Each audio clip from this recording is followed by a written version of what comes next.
What's good, YouTube? This video is going to be about the worst advice that I've seen given to women, in particular young women.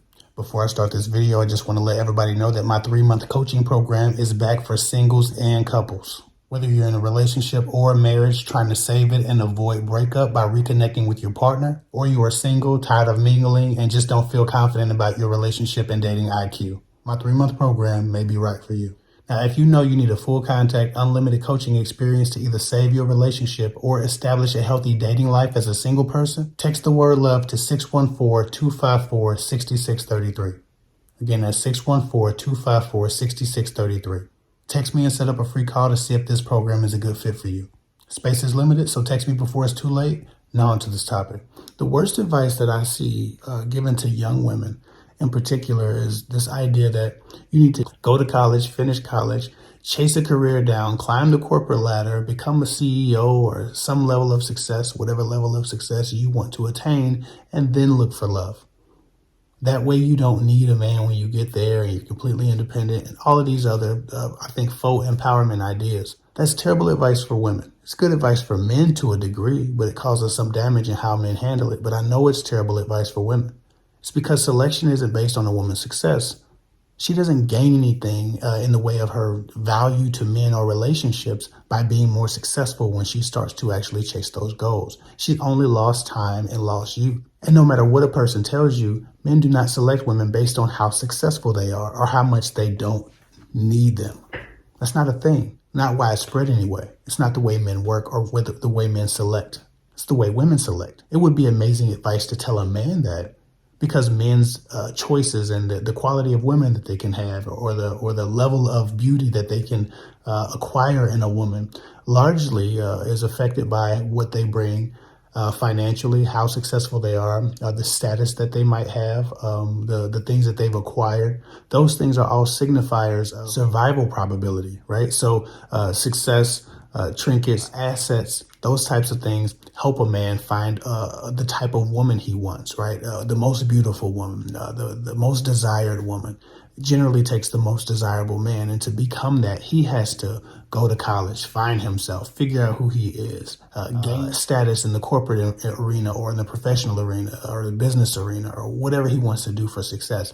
Acquire and amass amounts of money that would be suitable to serve a family or to nurture the survival of multiple people, right? To make a woman feel safe in having his child, that she can be taken care of, that she doesn't have to worry about anything, that provision is in place. The worst thing in the world that people have done is try to give the same advice to women as they do to men in some cases, without thinking of the repercussions. I've coached over 4,000 women. I can tell you that I've not met very many women who it's benefited to give that first 10 or 12 years of their adulthood away to chasing business and professional aspirations in the absence of being open to serious relationships. You can do both, and you actually must do both if you want to maximize your time and have the best choices as it pertains to relationships. You can't sit on the sidelines for 10 or 12 years of your adulthood and then at 32 decide you're looking for a serious relationship because you're finally the CEO or finally the high-level manager, or finally have the 2nd or 3rd degree, or finally have bought the house and have the car for yourself so you don't need a man and you're completely independent. There's a lot of value in getting someone young that you can build with. There's a lot of value in building while learning how to love. If you're balanced, if you're focused, and if you're wise, and if you choose wisely in the men that you date, you can do both. Even if you've taken it 10 or 12 years, the same focus and the same emotional pull that a relationship would have on you when you're already established at your jobs, when you're already established in your career, is the same type of relationship pull that you're going to experience as a younger woman in college studying or a younger woman just starting out at a company. If you can't multitask at 25, you're not going to be able to multitask that much at 37. It's not going to make that much of a difference if you're not emotionally balanced. And you'd be largely unpracticed, having not felt those types of feelings before or entertained them. You're actually less capable sometimes if you haven't allowed yourself to go through those things. When they finally happen and you're the CEO or the high-level manager or the business owner or whatever you are. I'm all for people chasing their dreams and putting their ambitions first. But to say that it can't be done alongside healthy love, trying to acquire a partnership early on in life that's going to be helpful, to say that you can't love and learn or love and grow in your ambitions is foolishness. Most of the most successful couples are couples who grew into what they were together. not couples who found each other after the fact.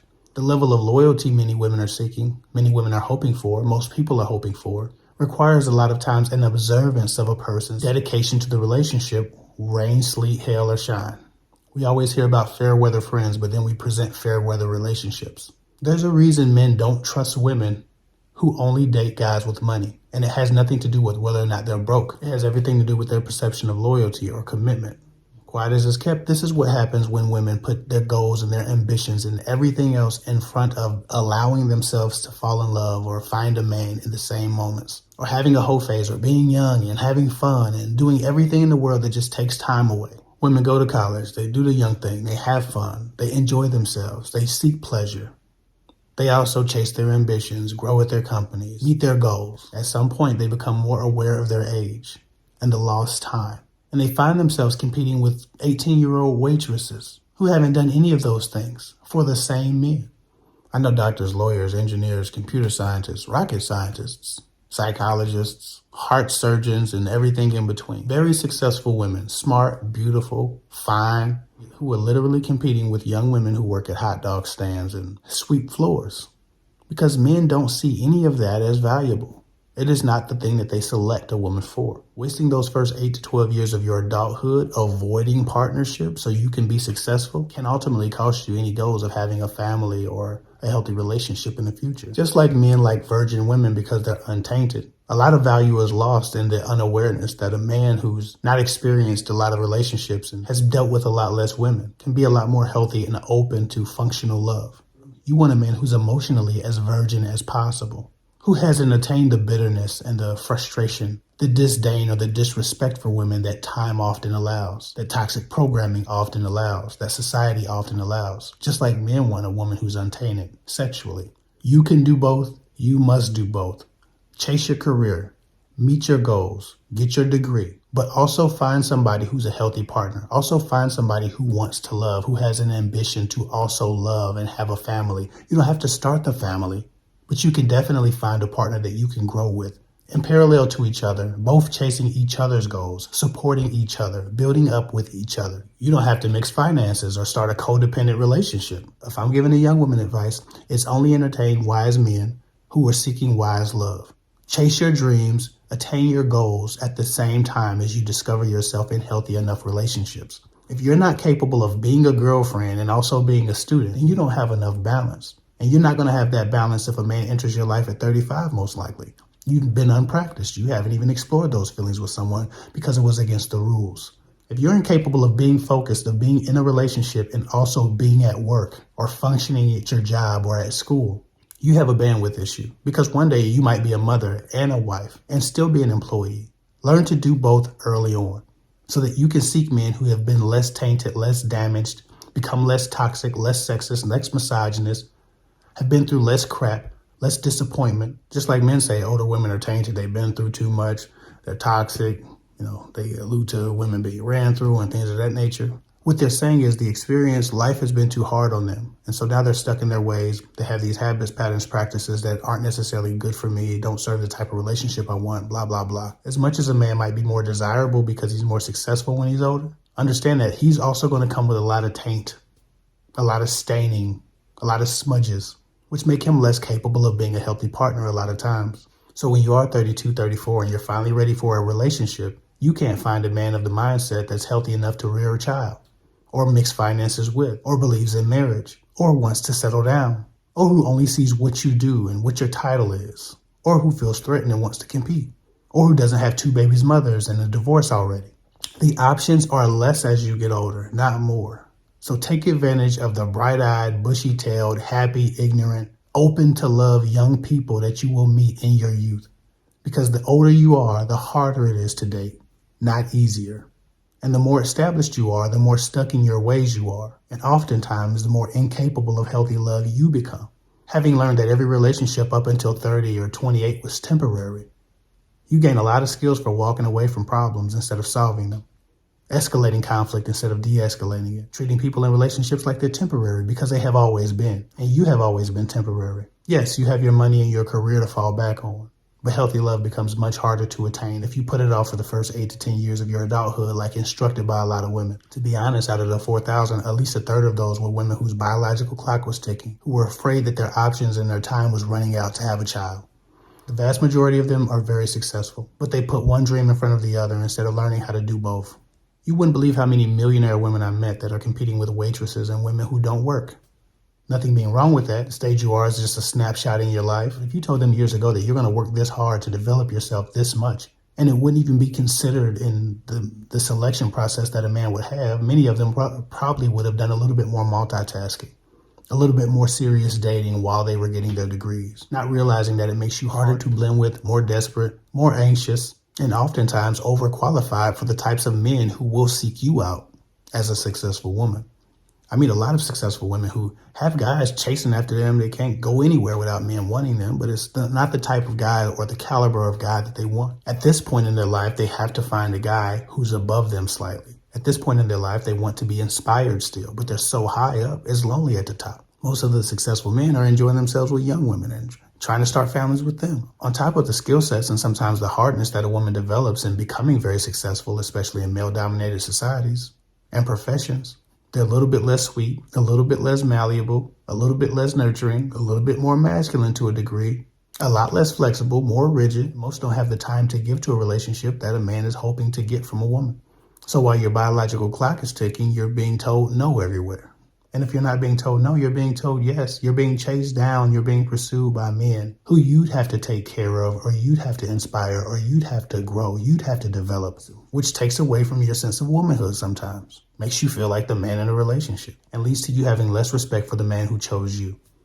Always feeling like there's something better out there, always seeking something better, never quite being satisfied, always feeling like every option you have is a settling option. Yet and still navigating the emotional roller coaster of starting and stopping relationships, just like you would have had to do if you were younger in college or developing yourself professionally. You always have to do both regardless. You might as well do both when you're young, when there are more healthy, viable, less trained against relationship and love options. We need to start spreading the message that we grow with our partners and develop with our partners. We need to start telling young women to meet a young man that you can grow with, that you can develop with, that you can evolve with, while also chasing your goals and staying focused. You can do both. You must do both. One of the biggest issues is that women start foregoing opportunities and passing up opportunities when they're in love with the guy or when they're chasing some guy. But that's just a bad decision. That doesn't mean you can't have love. Don't move for a guy. Don't turn down a job for a guy. Don't skip school for a guy. Don't stop doing your homework for a guy. Don't let your focus wane just because you're in a relationship. Understand that your goal is as important as your relationship. But the same emotional balance is still necessary whether or not you haven't gotten to the goal or you've achieved the goal and you're trying to maintain your career or go up the ladder. You still need to be able to multitask and have an emotional life while also maintaining a professional life. The stakes don't change. The distractions don't change. They actually just increase in time. The problem is women sacrificing their school, their education, their goals for the guys they like, skipping opportunities and such. That's a foolish decision whether or not you've waited. Don't do that. But time is not on your side. The greatest men are chosen early. They look for wives early. That's why by the time you have the career, the home, the car, the status, the title, all the good guys are taken. If the greatest men were waiting to meet the women who had already done those things, it wouldn't be so many single, successful, absolutely drop-dead, gorgeous, beautiful women out here.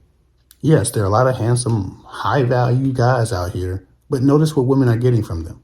They don't want relationships. They're not looking for anything serious. Many of those guys have waited to finally get the status, to finally have the choice, to finally be able to have fun and go through their real hoe phase, the hoe phase of the women they prefer, they've always dreamed of. Most of these guys finally get the title, the job, the prestige, the status, and they're like kids in candy shops. And yes, you can find a person who's successful and has great things going on after the fact if you wait.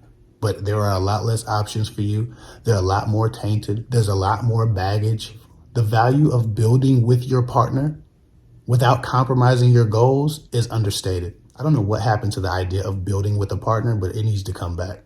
Because most of the women that I meet who have built for themselves are now having trouble finding a like-minded partner. And biological clocks are ticking. So for the women who want those things, the family, the kid, the love, the emotional stability, the security in having a partner, a life partner, they're having more difficulty than the women who are just going out here and multitasking from the very beginning, which will be required regardless of how old you are. So you might as well do it sooner than later. So if you're watching this and you're a young woman, if an older woman hasn't already told you, you can do both, you must do both. Anyway, that's all I got for now. If you need a coaching call, they literally start at $60 on my website. They're not going to break the bank. Book a call at the link down below. Follow me at KidFig24 on Instagram. I'll get with y'all later.